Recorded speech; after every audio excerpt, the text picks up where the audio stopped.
Hey everyone!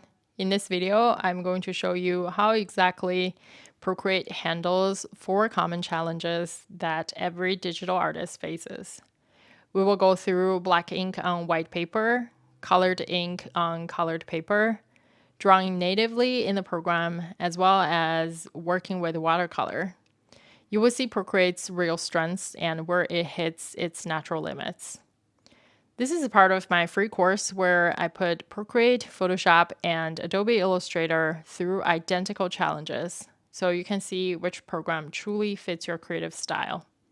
Instead of guessing which one you will learn and spend more time on, you will have the real side-by-side comparison. If you want to see how Photoshop and Illustrator handles the exact same tasks, sign up to the complete free course in the description box below. You will get all the videos plus free brush packs, Photoshop actions, as well as step-by-step tutorials delivered right to your inbox. All right, let's see what Procreate can do. We're starting with Procreate, and I'm excited to show you how this iPad app handles our 4 challenges. Procreate has gotten really popular, and for good reason. You pay once and you're done. No monthly fees. It's designed beautifully for touch, and it just feels natural from day one. The way you use gestures and the Apple Pencil makes it feel more like the real drawing experience than a lot of desktop programs. But how does it actually do when we put it through the stuff that artists deal with every day? That's what we're about to find out. Let's get started with the peppers. The first one is the ink pepper itself, and the second one is for the texture. Our goal for this exercise is to lift our ink drawing away from the white background. I've seen other artists done changing the blending mode to multiply to kind of fake the effect. The problem with that is that you can't really have the full freedom of changing color, and if something, for example, if this has to live on another drawing, let's see, let me just show you real quick. So if this pepper has to live on another drawing, you don't have the full opacity because you have used the multiply blend mode. So I want to show you 2 different ways to truly isolate and digitize our ink drawing away from the white background. So let's restore the blend mode. And I will show you 2 different methods. The first one is common, but with limitations. So you want to come over to select the selection tool and hit automatic. And you just tap on the area that you want to isolate. For example, it does a pretty good reading of the pepper. And if you need, you can change the threshold of your selection by sliding your pencil on screen. However, the limitation comes up when you select something like this. For example, when you tap on the texture, you can see these things are, at least in the eyes of the Procreate program, is isolated islands. These areas are not really connected, so you really have to go into every little detail to pick them up. And this can get really tedious and very inaccurate. So if I were to just copy and paste this one, copy and paste them on a new layer, you can see the result is not very satisfactory. The texture is broken into discontinuous pieces. That's why I think the second method is a lot easier and better. Although the downside is that it doesn't make much logical sense. You just have to trust me and follow my instruction. So I'm just drawing something really, really general. I'm not even pretending to be precise. As you can see, I just drew a big kind of blob. And from there, I want to make a copy. So make sure you have that selection copied, and create a new layer and a layer mask. So tap on the thumbnail and mask. And from there, you want to have your mask selected and then paste. It doesn't make any logical sense, but you just have to trust me. So tap on the thumbnail again of the mask and invert. So visually, it looks like the white peppers are, or whatever you're drawing in white, is sitting on black background. The magic really happens when you color drop the main layer. So I'm gonna pick a color that is pretty close to the actual pepper, which is spicy red, and hide my skin right now. And to make the contrast even better, I'm gonna change my background color to white, and from there have my main layer selected, and boom, voila. So here we are with every little detail from our scan. And then you can pinch to merge these two layers. Now you have your peppers. And then I'm going to select my second portion and cut and paste into a new layer. So from there, I can even change the color independently into something else, and then move it over, change the blend modes to truly let the texture shine.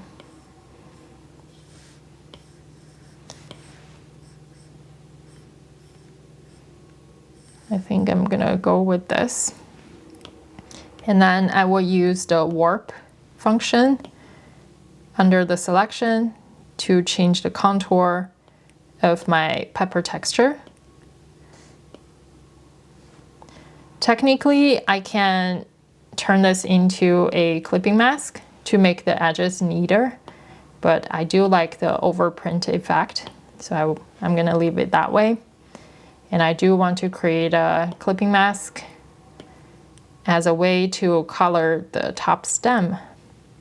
I'm gonna do this darker green,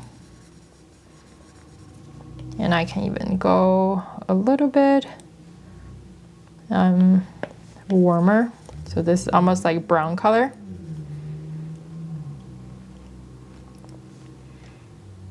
I can go a little bit darker of this dark olive color.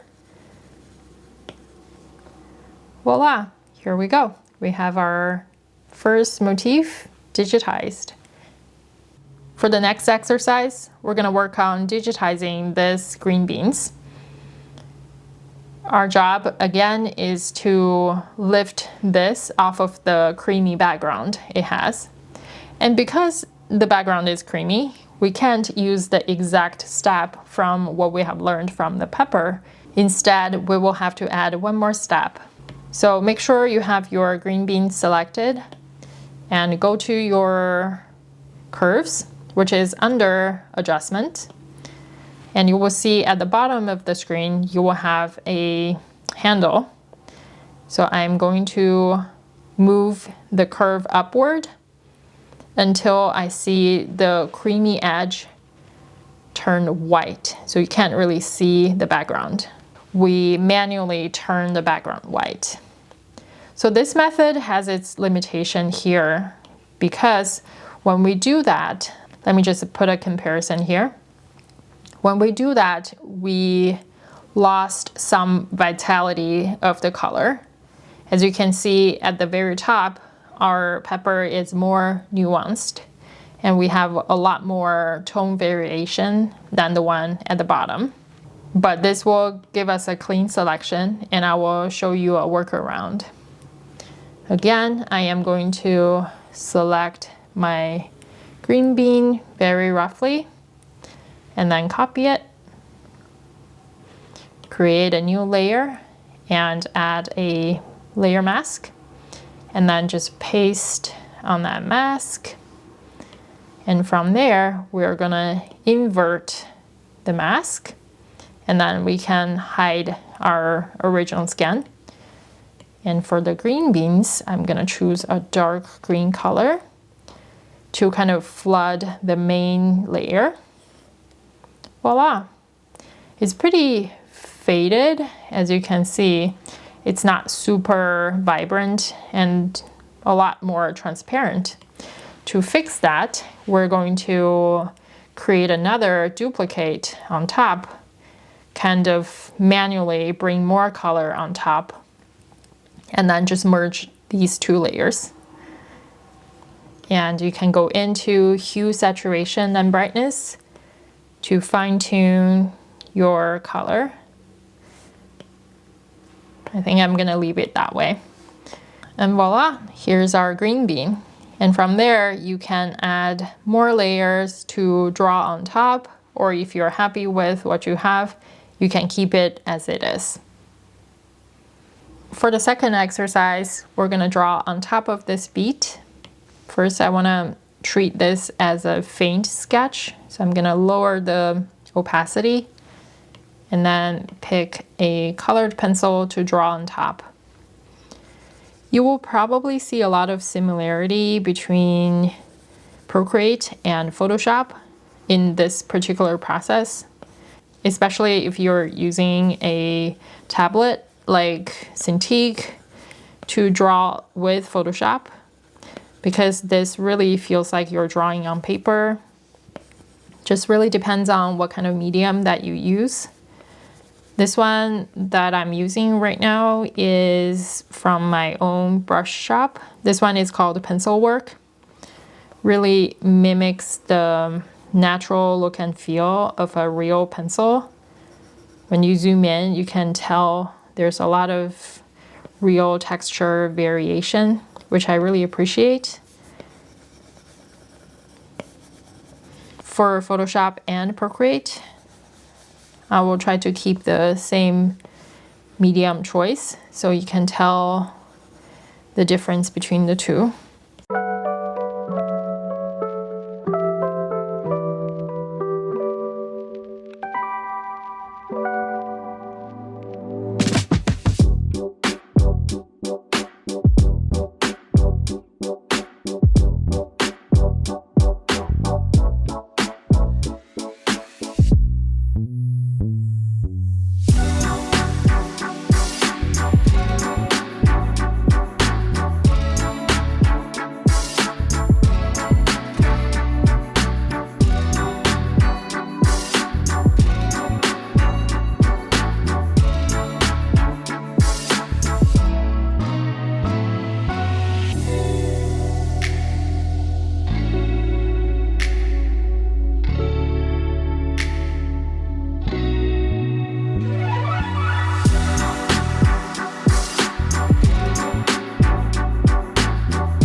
In this exercise, we're going to work on digitizing this watercolor piece.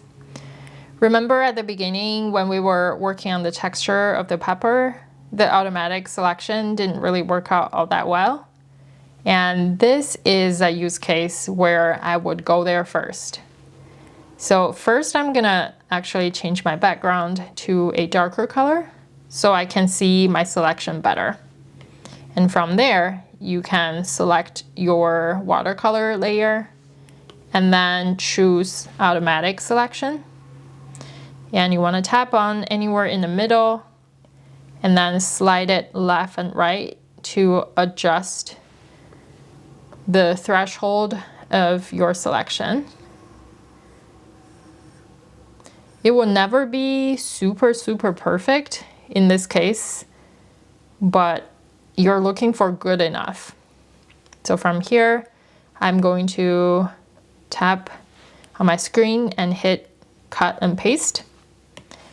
And from there, I should have my selection digitized. And when we zoom into our result, you can see our edges are not super perfect. Let me fix that. So you want to go to your layer and create a layer mask. Technically, you can go around with eraser and just erase it, but that is destructive editing, which means that you cannot go back. For example, if I accidentally erase a part that I didn't mean to, I can always change it to white to restore that part. As you can see, that's pretty neat. And you can go around and erase the edges. Sometimes you need a couple passes. And again, anytime you feel like you have over erased, you can always go to your layer mask and just use white color to reveal it. See, there you go. Now you have a perfectly restored edge to rework on. So that's how Procreate handles these 4 common artistic challenges. As you can see, it really shines with the creative workflow and intuitive drawing, but it has some boundaries with complex technical tasks. Now imagine seeing how Photoshop and Illustrator tackle these exact same challenges. Each program has completely different approach, and comparisons are honestly eye-opening. If you want to see the full picture and make an informed decision about which program fits your style, sign up for the free course using the link in the description, and you will get the full length of the course delivered right in your inbox. I hope to see you inside.